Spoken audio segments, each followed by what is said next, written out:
آقا کے وفادار ہے علماء دیوبند، اسلام کے غمخوار ہے علماء دیوبند، آقا کے وفادار ہے علماء دیوبند، اسلام کے غمخوار ہے۔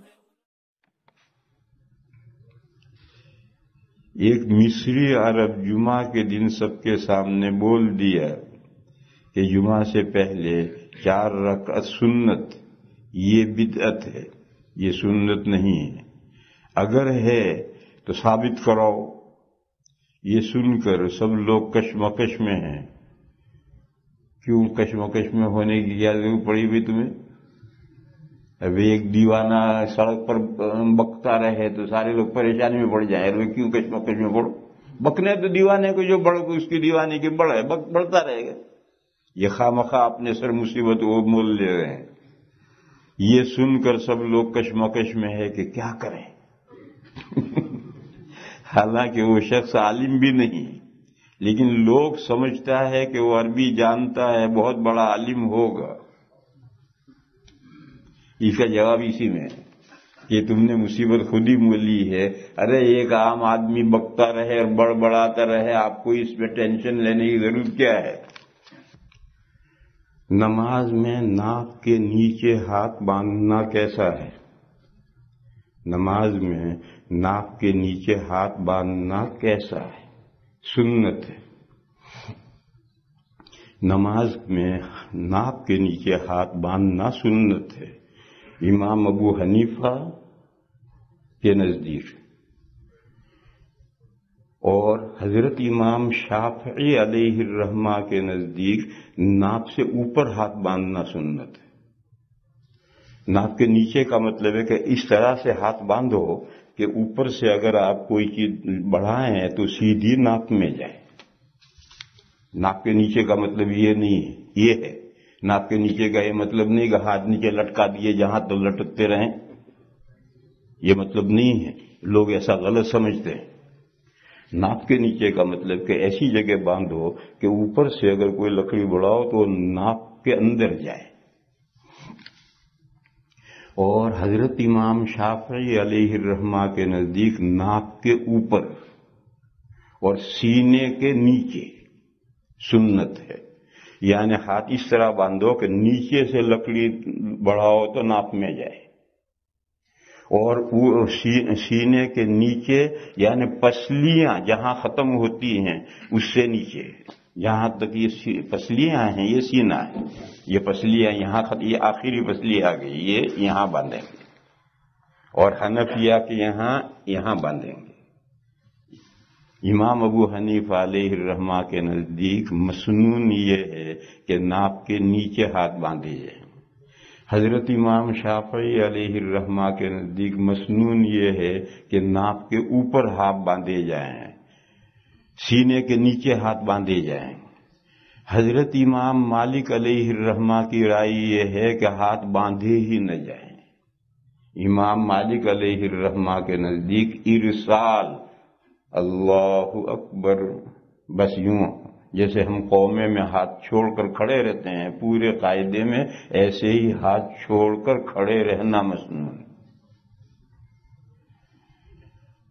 اور غیر مقلدین کے یہاں، سلفیوں کے یہاں، غیر مقلدین کے یہاں سینے پر یعنی پسلیاں جہاں ختم ہوتی ہیں اس سے اوپر نیچے تک، ہاتھ کے نیچے پسلیاں ختم ہو جائے، یہ سینے پر ہے، ان کے نزدیک یہ سنت۔ اس سلسلے میں 20 حدیثیں ہیں، اور علامہ عینی رحمت اللہ علیہ نے شرح بخاری شریف میں وہ سب جمع کی۔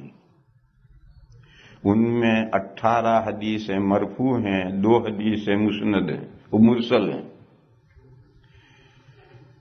ان 18 حدیثوں میں سب حدیثوں میں ہاتھ باندھنے کا تذکرہ ہے، کہاں باندھیں اس کا تذکرہ ہے ہی نہیں۔ اور حضرت امام مالک علیہ الرحمہ جو فرماتے ہیں کہ ارسال یعنی ہاتھ کھلے چھوڑنا سنت ہے، اس کی کوئی حدیث نہیں ہے، کوئی دلیل میرے علم میں نہیں ہے، بلکہ امام مالک علیہ الرحمہ کی جو کتاب ہے موطا مالک، اس میں امام مالک نے خود ہاتھ باندھنے کی حدیث ذکر کی۔ پھر مالکیہ کے یہاں ہاتھ چھوڑنا کیوں سنت ہے؟ جاؤ ان سے پوچھو، ہمیں کیا معلوم کیوں سنت ہے۔ ہم تو مذاہب بتا رہے ہیں کہ امام مالک کا مذہب یہ ہے، دنیا میں جتنے مالکیہ ہیں وہ ہاتھ نہیں باندھتے، کھلے چھوڑتے ہیں۔ حنفیہ ناک کے نیچے باندھتے ہیں، ہمارے نزدیک باندھنا سنت ہے، کھلے چھوڑنا سنت نہیں ہے۔ امام شافعی علیہ الرحمہ سینے کے نیچے باندھتے ہیں، ناک کے اوپر باندھتے ہیں، غیر مقلدین سینے پر باندھتے ہیں۔ اس سلسلے میں ان 20 حدیثوں میں سے صرف ایک حدیث ہے جس میں یہ مسئلہ مذکور ہے کہ ہاتھ کہاں باندھے جائیں۔ وہ حدیث ہے حضرت وائل ابن حجر رضی اللہ تعالیٰ عنہ کی، جو یمن کے نوابوں میں سے تھے اور مسلمان ہونے کے بعد علم حاصل کرنے کے لیے مدینہ شریف آئے تھے، 20 دن ٹھہرے تھے۔ ان کی روایت میں یہ مضمون ہے، اور کسی ایک ہی حدیث میں، ایک کتاب میں تحت سرہ ہے، دوسری کتاب میں فوق السرہ ہے، تحت الصدر ہے، اور ایک کتاب میں فوق الصدر ہے۔ تو فوق الصدر سینے پر، تحت الصدر سینے سے نیچے، تحت السرہ سینے سے ناپ سے نیچے، ایک ہی حدیث میں مختلف کتابوں میں مختلف لفظ ہیں، اور سب حدیثیں ضعیف ہیں۔ تحت سرہ والی بھی ضعیف ہے، فوق تحت صدر والی بھی ضعیف ہے، فوق صدر والی تو شاید کہیں پتہ نہیں ہے بھی یا نہیں ہے، لیکن اس کے مقابل کوئی صحیح حدیث نہیں ہے۔ اور میں بتا چکا ہوں پہلے بار بار کہ ایسی صورت میں ضعیف حدیث بھی لی جاتی ہے، اس پر عمل کیا جاتا ہے۔ اب 3 کتابوں میں 3 لفظ ہیں، کون سا لے؟ تو اس میں امام ترمذی علیہ الرحمہ نے ترمذی شریف میں یہ کہا ہے الامر واسع، سب طرح سے ہاتھ باندھ سکتے ہو۔ ترمذی شریف میں یہ لفظ ہیں الامر واسع، انہوں نے کہا کہ سب طرح باندھ سکتے ہو، جس طرح باندھنا ہو باندھو۔ ٹھیک ہے، باندھ سکتے ہیں، اولا کیا ہے؟ اولا ہر امام نے اپنے طور پر یہ سوچا کہ کسی کے سامنے با ادب کھڑے ہوں تو کس طرح کھڑا ہونا چاہیے۔ امام مالک نے کہا ہاتھ، ہم کسی بھی سامنے کھڑے ہوں، استاد کے سامنے کھڑے ہوں تو یوں ہاتھ باندھ کے تھوڑے گئے ہوتے، یہاں تھوڑے کھڑے، پیر کے سامنے کھڑے ہوں، استاد کے سامنے کھڑے ہوں، باپ کے سامنے کھڑے ہوں، بادشاہ کے سامنے کھڑے ہوں تو ہاتھ لٹکا کر کے با ادب کھڑے ہوتے ہیں۔ انہوں نے اس کو مسنون کہا۔ دوسرے حضرات کہتے ہیں کہ نہیں، کسی کے سامنے با ادب کھڑا ہوتے ہیں تو ہاتھ باندھتے ہیں۔ وہ کہاں باندھتے ہیں؟ تو کسی کی سمجھ میں آئے کہ یہاں باندھنا اس میں زیادہ ادب ہے، دوسرے کے سمجھ میں آیا کہ یہاں نہیں، یہاں باندھنے میں زیادہ ادب ہے، تیسرے کی سمجھ میں آیا کہ یہاں نہیں، یہاں باندھنے میں کہیں ادب ہے۔ لہذا میرے بھائیوں، باندھو، یہاں نہیں یہاں باندھو، اور نماز پڑھو، خواہ ایسی چھوٹی چھوٹی باتوں میں مت جھگڑو۔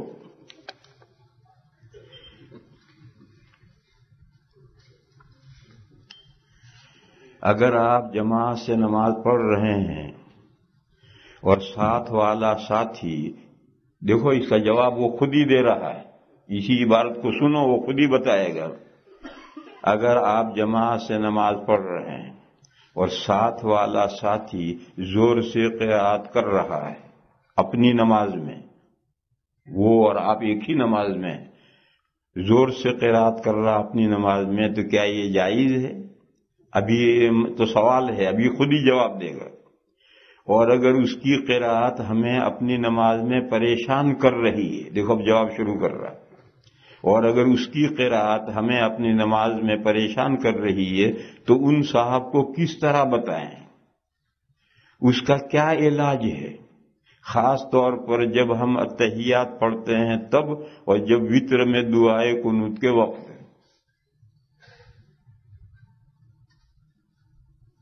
یعنی یہ جواب یہ ہوا کہ اس طرح سے جماعت میں آپ اپنے گھر میں تنہا ہیں پڑھیے، اس طرح پڑھنا۔ کوئی کلمہ آپ جہرن پڑھ دیں، آپ اپنے گھر میں تنہا ہیں جہرن پڑھ دیجیے، لیکن آپ جب جماعت سے نماز پڑھ رہے ہوں تو اپنے ساتھیوں کی پریشانی کا آپ کو لحاظ رکھنا ہے۔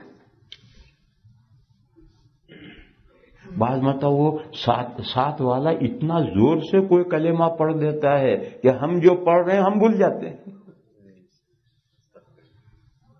مجھے خود ایسا کبھی ہوا، وہ اتنا زور سے بول دیتا ہے کہ میں پڑھ رہا تھا وہی بھول گیا۔ تو اس لیے میرے بھائیو، اس کا ہر نمازی کو خیال رکھنا ہے۔ بعض لوگوں کو بری عادت پڑ گئی، یہ اچھی عادت نہیں، بری عادت پڑ گئی۔ بری کیوں؟ جو اذکار سرن پڑھنا مسنون ہے ان کو جہرن پڑھنا بری عادت ہی تو ہے۔ وہ پڑھتے پڑھتے ایک دو کلمے زور سے بولیں گے اور ساری مسجد کو اس سے پریشانی ہوتی ہے، ساتھیوں کو، نمازیوں کو۔ لہذا جس میں ایسی بری عادت پڑ گئی ہے اسے کوشش کر کے یہ بری عادت نکالنی چاہیے پہلی فرصت میں۔ اب رہا یہ سوال کہ ایسے بھائی کو کیسے بتائیں؟ آپ ڈائریکٹ نہ بتلائیے، بعض مرتبہ ڈائریکٹ ایسی باتیں بتلانے سے مزاج میں چیڑ پیدا ہو جاتی۔ ایسی باتیں اگر آپ کے علم میں ہیں تو آپ امام صاحب کو بتائیں۔ امام صاحب کسی موقع پر کسی کو مخاطب کیے بغیر بتائیں۔ اصلاح کا طریقہ یہ ہے، آپ مسجد میں ایسی کوئی بات محسوس کریں تو آپ براہ راست نہ الجھیں اس سے، براہ راست الجھنے سے بعد مطلب چیڑ پیدا ہو جاتی ہے۔ آپ امام صاحب کو بتا دیں، اور امام صاحب کا نام بھی نہ بتائیں، کسی جس بندے کے یہ حرکت ہے وہ نام بھی نہ بتائیں کہ بعض نمازی یوں کرتے ہیں، یوں بتائیں۔ اور امام صاحب بھی نامزد کر کے اس کو نکیر نہ کریں، عام مسئلے کے طور پر بیان کریں کہ بھئی لوگوں کو نبی پاک صلی اللہ تعالی علیہ وسلم کی سیرت میں اگر ایسی کسی آدمی سے کوئی غلطی حضور کے سامنے آتی تو حضور تقریر فرماتے اور فرماتے ما بال اقوام یفعلون کذا، کیا بات ہے کچھ لوگ ایسا کرتے ہیں۔ ڈائریکٹ نہیں کہتے تھے، کیا بات ہے کچھ لوگ ایسا کرتے ہیں، سمجھنے والا سمجھ جاتا تھا۔ کبھی ایسا بھی ہوا ہے کہ حضور نے ایک شخص سے کہا کہ فلاں تمہارا دوست ہے، اس کو سمجھا دو کہ یہ جو اس کا طریقہ یہ ٹھیک نہیں۔ ایسا بھی حضور نے انڈائریکٹ بھی کہلوایا ہے، خود حضور نے نہیں کہا۔ کیوں؟ حضور اللہ کے نبی ہیں، اور ڈائریکٹ کہنے میں بعض مرتبہ گڑبڑ ہو جاتی، جیسے مولانا صاحب کے ساتھ گڑبڑ ہو گئی ہماری ابھی، ایسی گڑبڑ ہو جاتی ہے۔ اور ہم دو تو عام مسلمان ہیں، لیکن اللہ کے نبی کے ساتھ ایسی کسی کی گڑبڑ ہو گئی، پھر اس کے ایمان کی